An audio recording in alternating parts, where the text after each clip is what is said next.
So good morning guys. तो चलिए start करते हैं आज के यानी कि 30 सितंबर के इंपॉर्टेंट करंट अफेयर्स को। तो इस प्रश्न में आपसे पूछ रहे हैं अभी 19वें एशियन गेम्स में पलक गुलिया ने गोल्ड जीता है। प्रश्न पूछ रहे हैं कि उनका संबंध किस खेल से है, तो आंसर होगा शूटिंग से। तो एशियन गेम्स और इससे जो बेसिक पॉइंट आपको याद रखने हैं वो क्या है, जैसे कि एशियन गेम्स 2023 कौन सा संस्करण है, 19वां, 23 सितंबर से 8 अक्टूबर तक ये चल रहा है और होस्ट कर रहा है इसे चाइना के हांगझाऊ में। और इसमें जो भारतीय टीम गई है उसको स्पॉन्सर कर रहा है अमूल। और ये भी इंपॉर्टेंट है कि इसके उद्घाटन समारोह में भारतीय ध्वजवाहक फ्लैग बियरर 2 खिलाड़ी हैं, हरमनप्रीत सिंह जो कि मेंस हॉकी प्लेयर के कप्तान है और लवलीना बोर्गोहेन जो कि बॉक्सर है। अब प्रश्न की अगर हम बात करें तो अभी पलक गुलिया ने गोल्ड जीता है 10 metre women air pistol event में। ये आपको सिंपल सा याद रखना है। अच्छा, इनके अलावा एक और गोल्ड आया इसी दिन। वो गोल्ड किस में आया? पुरुषों की 50 मीटर राइफल टीम इवेंट में। अब टीम है, कितने जनों की टीम है? 3 जनों की। और वो 3 खिलाड़ी कौन है? ऐश्वर्य प्रताप सिंह तोमर, स्वप्निल सुरेश कुसाले और अखिल शेरोन। तो इस तरह से आप देखोगे तो अभी तक हमारे पास 8 गोल्ड हो चुके हैं इन्हें मिलाकर के। बाकी सिल्वर और ब्रोंज की चर्चा अभी नहीं कर रहा हूं मैं, क्योंकि अभी तो और दिन ये चलेगा। तो बिल्कुल लास्ट में जब ये बिल्कुल खत्म हो जाएगा तो मैं आपको फाइनल बताऊंगा कि कितने ब्रोंज और कितने सिल्वर आए। लेकिन अभी मैं आपको गोल्ड बता रहा हूं। गोल्ड वाले अभी सारे प्रश्न मैं आपको करा रहा हूं। तो 8 गोल्ड किस किसने जीते मैं एक बार फिर से आपको बता दूं। सबसे पहला शूटिंग में ही आया था 10 metre air rifle team event में। दूसरा गोल्ड वुमेन्स क्रिकेट टीम ने जीता था। फिर घुड़सवारी में आया था। फिर शूटिंग में जीता था स्विफ्ट कौर ने 50 मीटर राइफल इवेंट में। और उसके बाद शूटिंग में एक और आया था वुमेन्स 25 पिस्टल टीम इवेंट में। और एक शूटिंग में men's 10 metre air pistol team event में आया था। और बाकी 2 आज आ गए, तो टोटल 8 गोल्ड हो गए हमारे पास। कुछ एशियन गेम्स का इतिहास हम जानते हैं, हिस्ट्री। तो पहला जो एशियन गेम्स था ये 1951 में खेला गया था नई दिल्ली में। पिछला वाला 2018 में हुआ था इंडोनेशिया में। अभी 4 साल में होते तो 2022 में होना था, लेकिन वो वाला अभी 2023 में हो रहा है चाइना के हांगझाऊ में। अब 2026 वाला कहाँ पे होगा? जापान में होगा।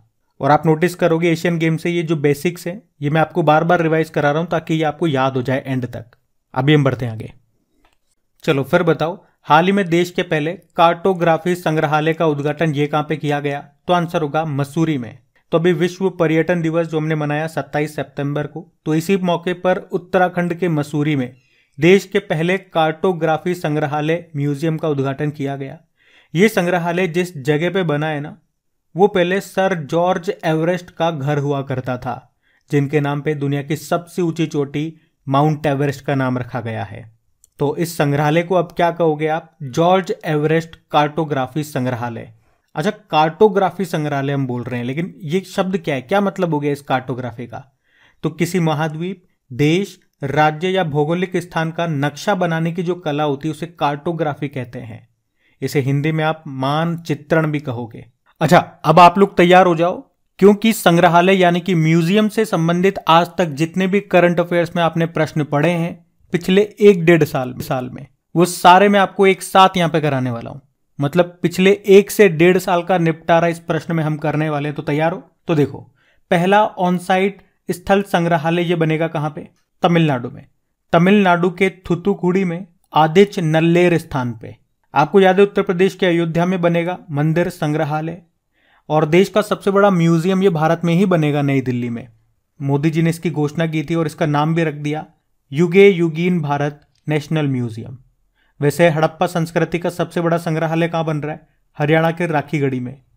और इसरो ने किस नाम से अपना पहला वर्चुअल स्पेस म्यूजियम लॉन्च किया था? तो स्पार्क नाम से। देश का पहला फिश म्यूजियम बनेगा अरुणाचल प्रदेश में। और अगर पूछे कि भारतीय सेना ये देश का दूसरा पनडुब्बी संग्रहालय कहां बनाएगी? तो आंसर होगा पश्चिम बंगाल में। इन्होंने पहला बनाया था विशाखापत्तनम में। और देश का पहला और विश्व का दूसरा इन्फेंट्री संग्रहालय इसका गया था इंदौर में।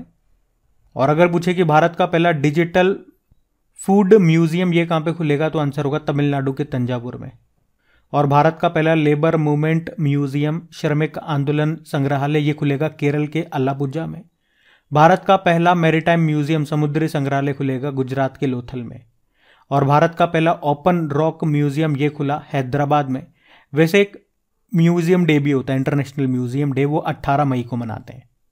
और डेली जो इंग्लिश मीडियम वाले स्टूडेंट्स होते हैं वो कमेंट करते हैं कि जो आप ये एक्स्ट्रा कंटेंट देते हो रिवीजन के लिए वो इंग्लिश में भी लेकर के आओ।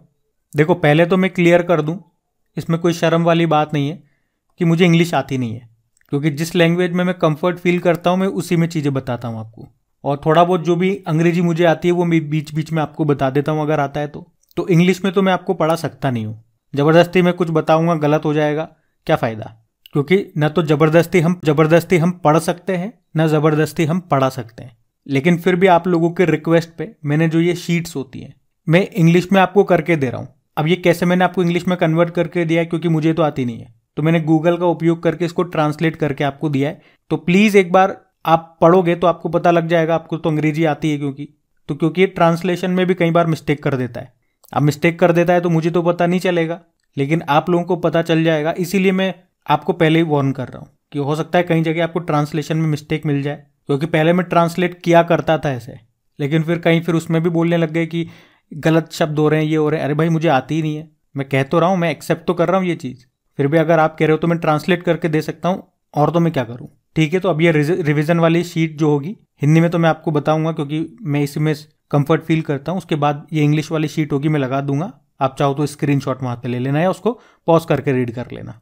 बस अब यूं मत कहना कि हिंदी में रीड कर दिया, अब में भी रीड करो, फिर तो पूरा दिन ही हमें करंट अफेयर्स में लग जाएगा। हमारा टारगेट क्या है, मेरे को कम से कम समय में आपको ज़्यादा से ज़्यादा कंटेंट देना है। मुझे पता है आप में से अभी भी कुछ लोग होंगे जो अभी भी खुश नहीं होंगे, उनका काम ही है हर चीज़ में कमी निकालना, और कहते भी है ना हर किसी को आप खुश नहीं रख सकते हो, लेकिन मेरे से जितना बेस्ट हो रहा है मैं देने की कोशिश कर रहा हूँ, वो भी फ्री ऑफ कोर्स आपको दे रहा हूँ। तो मेरी मेहनत की थोड़ी सी वैल्यू समझना और वीडियो को लाइक और शेयर ज़रूर करना आप। अभी हम बढ़ते हैं आगे, अब वीडियो शेयर होने चाहिए, है ना, सारी बात मान चुका हूँ मैं आपकी। चलो बढ़ते हैं आगे। चलो फिर बताओ, हाल ही में किसने भारत में भूकंप चेतावनी प्रणाली शुरू की, तो आंसर होगा गूगल ने। तो अभी गूगल ने भारत में भूकंप चेतावनी सिस्टम को शुरू किया है, पर ये जो सर्विस है ना ये एंड्रॉयड स्मार्टफोन यूजर्स को मिलेगी। इसमें भूकंप आते ही लोगों को अलर्ट किया जाएगा और इसके जरिए लोगों को सुरक्षित स्थान पर भागने में मदद मिल सकेगी। तो ये जो प्रणाली है, ये जो सिस्टम है, ये एंड्रॉयड स्मार्टफोन में मौजूद छोटे एक्सेलेरोमीटर की मदद लेती है, जो मिनी सिस्मोमीटर के रूप में काम कर सकते हैं। अच्छा, पहले गूगल की बात करते हैं। स्थापना होती है 4 सितंबर 1998 में। हेडक्वार्टर कैलिफोर्निया यूएस में है। इसके संस्थापक हैं लैरी पेज और सर्जे ब्रिन। सीईओ सुंदर पिचाई, और गूगल की जो पेरेंट कंपनी अल्फाबेट उसके भी सीईओ यही है। अब देखो भूकंप की बात आई है ना, पहले कुछ स्टैटिक मैं आपको बताऊं भूकंप से, उसके बाद मैं आपको वही वाली चीज भूकंप से संबंधित जो भी आपने करंट अफेयर्स पढ़े होंगे पिछले 1 साल में वो सारे मैं आपको रिवाइज कराऊंगा। लेकिन पहले कुछ स्टैटिक, जैसे कि अगर पूछे कि भूकंप की तीव्रता को, इंटेंसिटी को किसमें मापा जाता है, तो आंसर होगा सिस्मोग्राफ। और भूकंप के अध्ययन को क्या कहते हैं, स्टडी ऑफ अर्थक्वेक, सिस्मोलॉजी। और ये वाला पॉइंट बड़ा इंपॉर्टेंट है कि पृथ्वी की सतह के नीचे वे स्थान जहां पे भूकंप का केंद्र स्थित होता है उसे क्या कहते हैं, हाइपोसेंटर कहते हैं। आपको याद हो तो ये वाला प्रश्न मैंने आपको रिवीजन वाली क्लास में जो हम लेते हैं वहां पे भी बताया था, और वहां पे एक स्टूडेंट ने मुझे कमेंट किया था हाइपोसेंटर आप गलत बता रहे हो, इसे एपीसेंटर कहते हैं। तो वैसे तो मैंने उनका डाउट क्लियर कर दिया था, लेकिन अगर आपके मन में भी ये डाउट आए तो सुन लो। तो पृथ्वी के नीचे वो पॉइंट जहां पे भूकंप का केंद्र है उसे तो आप कहोगे हाइपोसेंटर। तो फिर एपीसेंटर क्या होता है, तो पृथ्वी या किसी भी ग्रह की सतह पर वो बिंदु जो हाइपोसेंटर के ठीक ऊपर होता है उसे कहा जाता है एपीसेंटर। ये क्लियर रखना। आपको याद होगा अभी भारत ने भूकंप के द्वारा प्रभावित तुर्की और सीरिया की मदद के लिए कौन सा ऑपरेशन चलाया था, ऑपरेशन दोस्त। ये तो हमने पढ़ ही लिया। और उत्तराखंड ने भी अभी भारत के पहले भूकंप मोबाइल एप्लीकेशन को लॉन्च किया था, और उस एप्लीकेशन को बनाया किसने था, आईआईटी रुड़की ने बनाया था। और इसी तरह से याद रखना, प्रधानमंत्री नरेंद्र मोदी ने देश का पहला भूकंप स्मारक का उद्घाटन किया था गुजरात के भुज में, और इसका नाम रखा था स्मृति वन। तो यहाँ पे कुछ स्टैटिक पॉइंट्स भी मैंने कवर कर लिए और करंट अफेयर्स वाले पॉइंट भी कवर कर लिए, ध्यान रखना। बढ़ते आगे। फिर बताइए, अभी हाल ही में किस राज्य ने मुख्यमंत्री ग्रामीण आवास न्याय योजना शुरू की है, तो आंसर होगा छत्तीसगढ़ ने। तो अभी कांग्रेसी नेता राहुल गांधी ने छत्तीसगढ़ के बिलासपुर जिले में मुख्यमंत्री ग्रामीण आवास न्याय योजना को शुरू किया। इस योजना का उद्देश्य है बेघरों और ग्रामीण इलाकों में कच्चे मकानों में रहने वाले परिवारों को वित्तीय सहायता प्रदान करना। अच्छा, आज मैं यहाँ पे आपको 2023 में जो भी इंपॉर्टेंट योजनाएं हमने पढ़ी है करंट अफेयर्स में, उसमें से टॉप 10 आपको मैं रिवाइज कराने वाला हूँ। देखो, अम्मा और बहिनी योजना को शुरू किया था सिक्किम ने। अभी गृह आधार योजना शुरू किया था गोवा ने। और प्रधानमंत्री ने विकासशील देशों को चिकित्सा आपूर्ति प्रदान करने के लिए एक परियोजना शुरू की थी जिसका नाम है आरोग्य मित्री। हर घर गंगा जल कार्यक्रम शुरू किया था बिहार ने। प्राणवायु देवता पेंशन योजना शुरू की थी हरियाणा ने। क्रैच नीति शुरू करने वाला पहला राज्य बना था Haryana. One tap one tree अभियान शुरू किया था उत्तर प्रदेश ने। और केंद्र सरकार ने दुष्कर्म पीड़ित नाबालिग लड़कियों के लिए कौन सी योजना शुरू की थी? मिशन वात्सल्य योजना। आजादी के अमृत महोत्सव के समापन के लिए केंद्र सरकार ने कौन सा अभियान शुरू किया था? मेरी माटी मेरा देश। और मेरा बिल मेरा अधिकार योजना हरियाणा ने शुरू की, जबकि मुख्यमंत्री संपूर्ण पुष्टि योजना को अभी उड़ीसा ने शुरू किया था। तो ये भी आप ध्यान रखना। और बाकी इस तरह की जब भी योजना आती है मैं आपको बार बार रिवाइज कराता रहता हूं तो आपको याद हो जाएंगी। अभी बढ़ते हैं आगे। चलो फिर बताओ, हाल ही में विश्व हृदय दिवस कब मनाया गया? तो आंसर होगा 29 सितंबर को। तो हर साल 29 सितंबर को वर्ल्ड हार्ट डे के रूप में मनाया जाता है। और इस बार की थीम क्या है? दिल का उपयोग करें, दिल को जाने। पहली बार इस दिन को सन 2000 में मनाया गया था। अच्छा, एक प्रश्न मैं आपसे पूछूं, साइंस का प्रश्न है ये। ईसीजी का संबंध किस अंग से है? तो आंसर होगा हार्ट। ईसीजी मतलब होता है इलेक्ट्रोकार्डियोग्राम। कार्डियो मतलब इसका संबंध है हार्ट से, जैसे कहते हैं ना हार्ट की स्टडी को स्टडी ऑफ हार्ट कार्डियोलॉजी कहते हैं। और एक होता है ईईजी, इसका संबंध ब्रेन से है। इसका फुल फॉर्म होता है इलेक्ट्रोएन्सेफेलोग्राम। और हाँ, आप में से जितने भी स्टूडेंट्स इस वीडियो को देख रहे हैं और अगर आपके एग्जाम में साइंस आती है तो हार्ट के ऊपर स्पेशल मैंने वीडियो बनाया था। ये आज का नहीं है, पुराना वीडियो है। मतलब ये जब मैं करंट अफेयर्स नहीं पढ़ा था उससे भी पहले का, या कह सकते हो सबसे पहले का। इस वीडियो को बनाने में बहुत जान लगाई थी मैंने। साइंस के मैंने मुश्किल से 2-4 टॉपिक ही पढ़ा रखे हैं, लेकिन पूरी अपनी दम लगा रखी है। इंग्लिश और हिंदी में है। अभी जैसे इस वीडियो का थोड़ा सा पार्ट मैं आपको सुनाता हूं। देखो ध्यान से सुनो। सुनाई दिया? तो याद रखना, सामान्य अवस्था में हार्ट का साउंड कैसा होता है? लुप डुप। परंतु असामान्य अवस्था में, यानी कि जब दिल में छेद हो, तब हृदय का साउंड कैसा होगा? मुरमुर साउंड होगा। ध्यान से सुनो, सुनाई देगा? ठीक है, तो बहुत आपको पता लगेगा कि कितना अच्छे तरह से समझाया मैंने। हमारा जो हार्ट हम कहते हैं धक धक करता है, जो आपने पढ़ा भी होगा, वो धक धक नहीं करता, लुप डुप करता है। वो साउंड भी मैंने आपको सुनाया है इसमें। मतलब विजुअलाइज करके तो चीजें बताते ही हैं लोग, मैं सुना करके भी चीजें आपको बता रहा हूं कि देखो ये सुनो, देखो आप सुन सकते हो। तो चाहे आपने ये टॉपिक पढ़ा हो या ना पढ़ा हो, एक बार इस वीडियो को जरूर देखना और मुझे बताना कि कैसा लगा आपको वीडियो। इसका लिंक मैं कमेंट बॉक्स में डाल दूंगा, या फिर सिंपल सा आप सर्च मारना human heart by crack exam. बाकी चलो सितंबर के डेज में आपको रिवाइज कराऊं। जैसे 2 सितंबर को विश्व नारियल दिवस था, 5 सितंबर को इंटरनेशनल चैरिटी डे, 8 सितंबर को इंटरनेशनल लिटरेसी डे और विश्व फिजियोथेरेपी दिवस, 9 सितंबर को world electric vehicle day, Himalaya दिवस और विश्व प्राथमिक चिकित्सा दिवस, 10 सितंबर को विश्व आत्महत्या रोकथाम दिवस, 11 सितंबर राष्ट्र वन शहीद दिवस, 12 सितंबर दक्षिण दक्षिण सहयोग के लिए संयुक्त राष्ट्र दिवस, 14 सितंबर नेशनल हिंदी डे, 15 सितंबर लिम्फोमा जागरूकता दिवस और 15 सितंबर को ही अंतर्राष्ट्रीय लोकतंत्र दिवस, 16 सितंबर वर्ल्ड ओजोन डे और अंतर्राष्ट्रीय लाल पांडा दिवस, 17 सितंबर को हमने विश्व रोगी सुरक्षा दिवस मनाया, 18 सितंबर को वर्ल्ड बेम्बू डे, 21 सितंबर वर्ल्ड अल्जाइमर डे और अंतर्राष्ट्रीय शांति दिवस, 22 सितंबर को वर्ल्ड राइनो डे, 23 सितंबर अंतर्राष्ट्रीय सांकेतिक भाषा दिवस, 26 सितंबर को विश्व पर्यावरण स्वास्थ्य दिवस और 27 सितंबर को विश्व पर्यटन दिवस, 28 सितंबर वर्ल्ड रेबीज डे और 28 को ही हमने अभी अंतर्राष्ट्रीय समुद्र दिवस भी मनाया। तो सितंबर के ये इंपॉर्टेंट डेज है, इनको ध्यान रखना। बढ़ते हैं आगे। चलो फिर बताओ, अभी हाल ही में ताइवान ने पहली घरेलू पनडुब्बी का अनावरण किया, उसका नाम बताओ। तो आंसर होगा हाईकून। तो अभी ताइवान ने अपनी पहली घरेलू निर्मित पनडुब्बी को लॉन्च किया है और उसका नाम रखा है हाईकून। तो अब ताइवान ये चीनी हमले के लगातार खतरे के बीच अपनी रक्षा क्षमताओं को बढ़ा रहा है। इसका नाम जरूर याद रखना, हाईकून है। और आप जानते हो भारत का पहला एंटी सबमरीन जहाज का नाम क्या था? INS अर्नला था। और देश की पहली परमाणु यानी कि न्यूक्लियर सबमरीन कौन सी थी? INS अरिहंत। और भारत का पहला स्वदेशी विमान वाहक पोत का नाम है INS विक्रांत। वैसे मैं आपको जरूर बताऊंगा कि प्रोजेक्ट 75 के तहत 6 स्कॉर्पियन क्लास सबमरीन्स बनाई जा रही है। कहां पे? Mazagon dock shipyard limited, Mumbai में।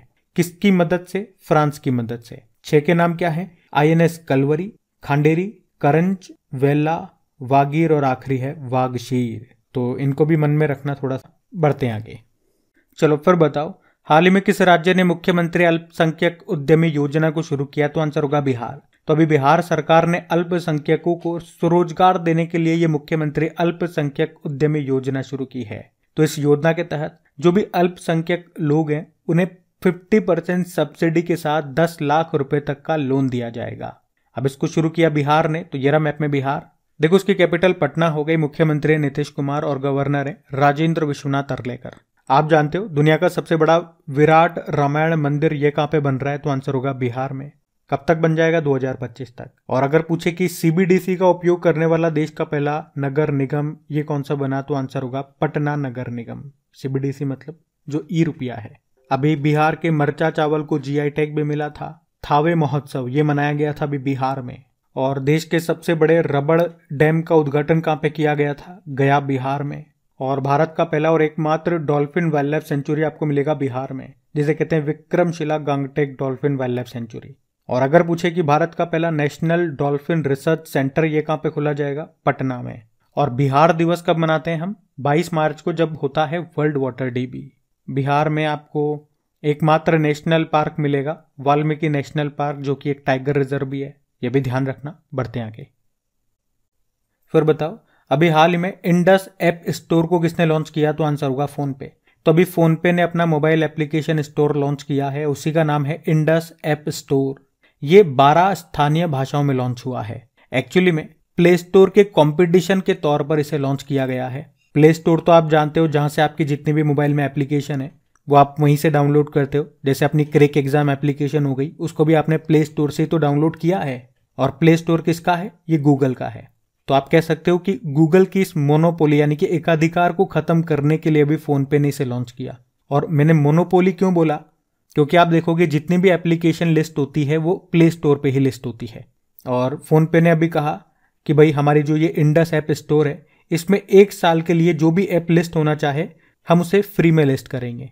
क्योंकि प्ले स्टोर में क्या होता है, अगर आप कोई एप्लीकेशन बनाते हो और उसे लिस्ट करना है तो आपको पैसा देना पड़ता है। अपन ने भी अपनी क्रिक एग्जाम एप्लीकेशन को लिस्ट करने के लिए पैसा भरा है, तो अब ये याद रहेगा आपको। फोन पे की बात करें, इसकी स्थापना हुई थी 2015 में और वर्तमान में सीईओ हैं समीर निगम। ध्यान रखना। बढ़ते हैं आगे। चलो फिर बताओ अभी हाल ही में नेशनल कॉलिंग नाम की बुक को किसने लिखा, तो आंसर होगा सोनल गोयल ने। तो इस बुक को आईएएस अधिकारी हैं सोनल गोयल, उन्होंने लिखा है और इसे लॉन्च किया है केंद्रीय मंत्री किरण रिजिजू ने। तो इस बुक में यूपीएससी सिविल सेवा परीक्षा से संबंधित जानकारी के साथ साथ परीक्षा में सफल होने के लिए आवश्यक ज्ञान और रणनीतियों के बारे में बताया गया है। चलो फिर 2023 की जो इंपॉर्टेंट बुक्स हैं कुछ उनको रिवाइज करते हैं। जैसे कि विक्ट्री सिटी नाम की बुक आई थी, इसको लिखा था सलमान रुश्दी ने। नाउ यू ब्रीथ नाम की बुक को लिखा राखी कपूर ने। The book of Bihari literature इसे लिखा अभय के ने। India's struggle for independence Gandhian areas book को लिखा पी ज्योतिमणि ने। इंडियाज वैक्सीन ग्रोथ नाम की बुक को लिखा सज्जन सिंह यादव ने। और as good as my world नाम की बुक को लिखा के.एम. चंद्रशेखर ने। Vipin the man behind the uniform को लिखा रचना बिष्ट रावत ने। A matter of heart education in India इसको लिखा अनुराग बेहर ने। छत्रपति शिवाजी महाराज इसको लिखा है श्रीमंत कोकाटे ने। और ये मराठी लेखक है, ये इनकी पहली अंग्रेजी में लिखी गई बुक है। अगली है courting India England Mughals India and the origins of empire, इसको लिखा नंदिनी दास ने। तो ये सारी बुक्स हमने 2023 में पढ़ी है, इनको ध्यान रखना। अगला प्रश्न देखते हैं। चलो फिर बताओ अभी एसबीआई लाइफ इंश्योरेंस के एमडी सीईओ के रूप में किसे नियुक्त किया गया, तो आंसर होगा अमित झिंगरन को। अमित झिंगरन, याद रखना एसबीआई लाइफ इंश्योरेंस के ये एमडी सीईओ बन गए हैं। अभी आपको याद होगा बीसीसीआई ने अपना ऑफिशियल पार्टनर बनाया था एसबीआई लाइफ को ही। वैसे आईसीआईसीआई लोम्बार्ड जनरल इंश्योरेंस के एमडी सीईओ बने थे अभी संजीव मंत्री। बैंक ऑफ बड़ौदा के एमडी सीईओ बने देवदत्त चंद और कर्नाटक बैंक के एमडी सीईओ बने थे श्री कृष्ण हरिहर शर्मा। तो गाइज ये था आज का आपका रिवीजन वाला सेशन। तो कैसा लगा आपको सेशन? और हाँ, खास तौर पे अगर कोई इस वीडियो को पहली बार देख रहे हैं, न्यू स्टूडेंट है क्रिक एग्जाम पे, तो आप मुझे जरूर बताएं कि आपको ये सेशन कैसा लगा। इससे मुझे आपके व्यूज भी जानने को मिलेंगे और इससे मुझे ये भी पता लगेगा कि कौन नए स्टूडेंट है जो हमसे पहली बार जुड़ रहे हैं। इससे मुझे भी थोड़ा सा मोटिवेशन मिलेगा। बाकी इनकी क्विज मिल जाएगी, पीडीएफ मिल जाएगी क्रिक एग्जाम एप्लीकेशन पे, उसका लिंक नीचे डिस्क्रिप्शन में है। टेलीग्राम का लिंक भी नीचे डिस्क्रिप्शन में है। अभी कल का रिवीजन कराता हूँ, फिर सेशन एंड करते हैं। तो पहला प्रश्न पूछा था कि भारत के हरित क्रांति के जनक एमएस स्वामीनाथन, इन्हें रेमन मैग्सेसे पुरस्कार कब मिला था? 1971। विश्व रेबीज दिवस मनाया गया 28 सितंबर को। अभी ग्लोबल इनोवेशन इंडेक्स 2023 में भारत कौन से स्थान पे रहा? 40वें स्थान पे। इंडिया स्मार्ट सिटीज कॉन्क्लेव 2023 का आयोजन कहाँ पे किया गया? इंदौर में। 19वें एशियाई खेलों में पुरुषों की 10 मीटर एयर पिस्टल टीम स्पर्धा में भारत ने कौन सा पदक जीता? गोल्ड जीता। कोरिया ओपन बैडमिंटन युगल खिताब जीता सात्विक साईराज और चिराग शेट्टी ने। और वर्ल्ड टैलेंट रैंकिंग रिपोर्ट 2023 में भारत कौन से स्थान पर रहा? तो 56। टाइम्स हायर एजुकेशन के द्वारा घोषित वर्ल्ड यूनिवर्सिटी रैंकिंग 2024 में भारत का कौन सा संस्थान टॉप पे रहा? तो IISc बेंगलुरु। इंटेल इंडिया के अध्यक्ष कौन बने? गोकुल सुब्रमण्यम। और the day I become a runner नाम की बुक को लिखा है सोहिनी चट्टोपाध्याय ने। अभी कल का होमवर्क प्रश्न देखते हैं और सेशन एंड करते हैं। एक बार फिर याद दिला दूं, अभी भी आपने वीडियो को लाइक नहीं किया तो प्लीज़ लाइक कर दीजिएगा और दोस्तों के साथ में शेयर ज़रूर करना है आपको यार, ये आप करना मत भूलना, ज़रूर करना, रिक्वेस्ट है मेरी आपसे। तो कल के वीडियो में आपसे पूछा था किसे 2027 तक फीफा के अध्यक्ष के रूप में चुना गया? तो आंसर होगा ज्ञानी इन्फेनिटो। आप सभी ने प्रश्न का बिल्कुल सही उत्तर दिया। अब ये रहा आज का आपका होमवर्क प्रश्न।